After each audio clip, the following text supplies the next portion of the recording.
Welcome back. So, if you walked out of the Super Mario Galaxy movie thinking Nintendo is building towards a massive Super Smash Bros. Crossover, you might want to lower your expectation. Because while the movie definitely hints at a bigger universe, the reality is a lot more grounded and honestly a lot less Marvel style cinematic universe than fans are hoping for. Let's start with why people even think a Smash Bros. Movie is coming. The Super Mario Galaxy movie doesn't just stick to Mario characters, it expands things in a big way.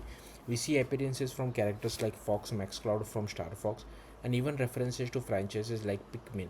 Adding to that, returning elements like Donkey Kong, Yoshi, and Nod to Luigi's Mansion, and suddenly it feels like Nintendo is connecting all its world.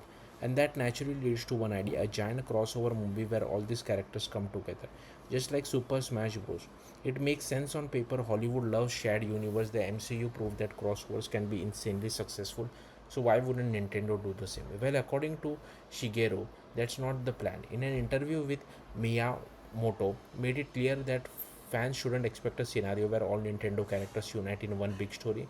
Unlike the Super Smash Bros, these movies aren't built towards a massive crossover event, and that's a big deal because it tells us something important about Nintendo's approach. They are not trying to copy Marvel. Instead, these crossovers we are seeing, they are more like fun additions, cameos, references, little surprises for fans, not set up for future spin-off or some grand interconnected storyline. Even in the Super Mario Galaxy movie, the inclusion of characters from other franchise wasn't about building towards something bigger. It was about adding variety, adding spice, as Miyamoto put it.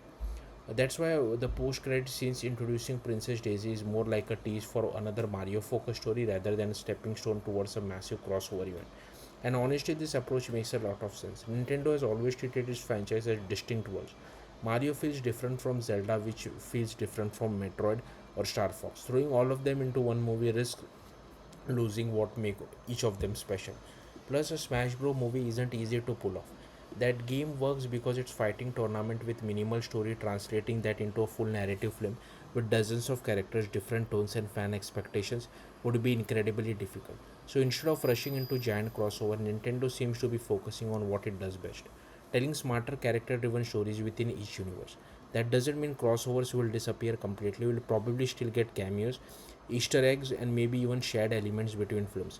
But a full on Super Smash Bros. Movie right now is not just on the roadmap, and honestly, that might be a good thing.